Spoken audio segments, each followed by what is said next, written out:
फिर से आपको मैं रिक्वेस्ट कर रहा हूँ, देंगे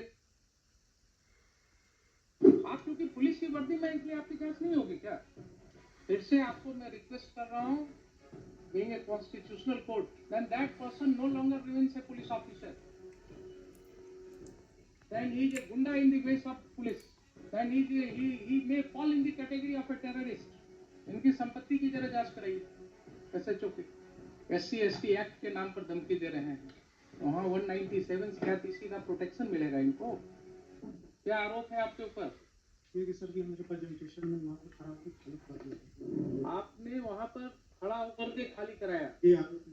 आपके ऊपर आरोप है कि आपने प्राइवेट रेस्पोंडेंट को मदद किया और बिना किसी कोर्ट के आदेश के आपने अपनी तरफ से जोड़ आजमाइश किया, अपनी वर्दी का गलत इस्तेमाल किया और जो व्यक्ति पोजीशन में था उसको आपने खाली करा दिया।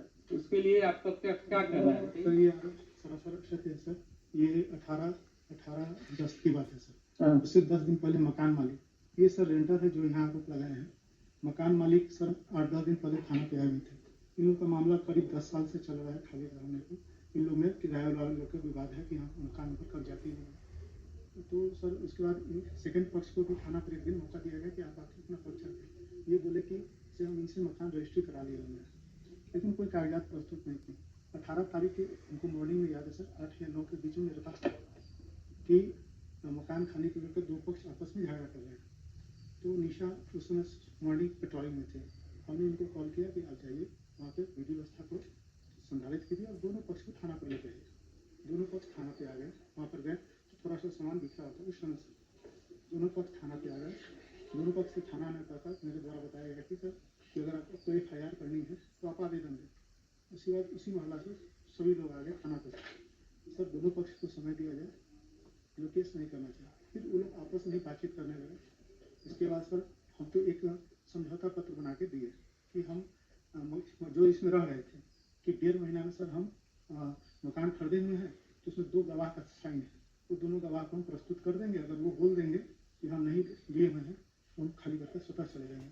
फिर किराएदार सर चले गए और अपना सारा सामान अंदर रख के रहने लगे। करीब 50 दिन के बाद जो किराएदार थे सर जो नोटिस किए हैं तो वो स्वतः खाली करके चले गए। ये थाना को कोई जानकारी नहीं और विदिन 50 उस डेज में कभी ना वो थाना आए, ना हमने कभी उनको कभी कॉल किया, न कभी मेरे सामने वो सर आए और न कभी अपना पक्ष रखे।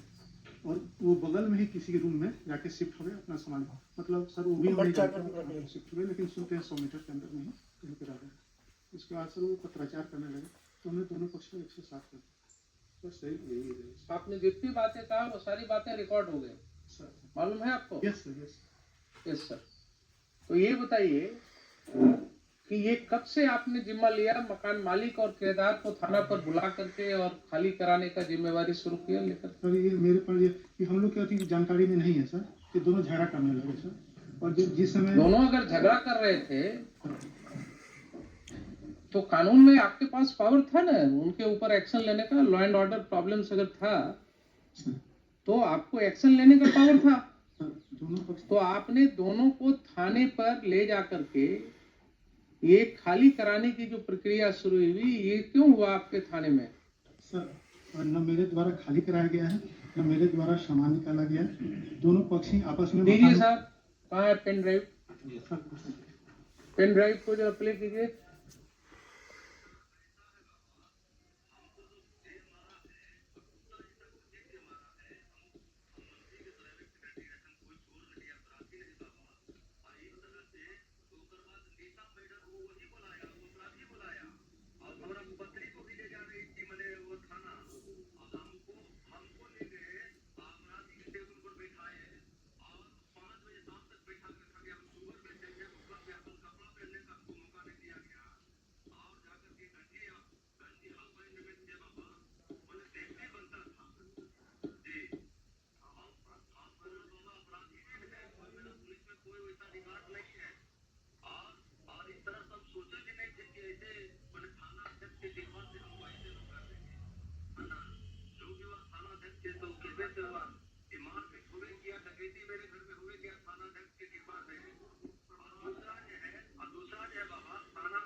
एक्ट में हम या SC/ST एक्ट में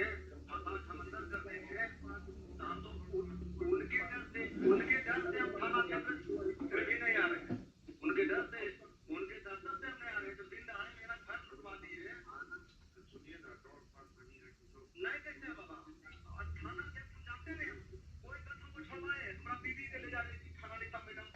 क्या अपराध किए है हमारा बीवी? बाल बच्चा रोड पर आ गया बाबा, भूखे प्यासे। हम दोनों कोई सूरत पेशेंट हैं। अब अपराधी थाना को फोन करके बुलाया, नीता मैडम को, दरोगा को। वो जा करके ले गई तो मैंने कहा करके कि डीएम साहब कहते थे चलो तुमको एससी एसटी के अंदर करवाते हैं, तुम चलो। हैं? मैंने कोई ऊपर केस था, मुकदमा था।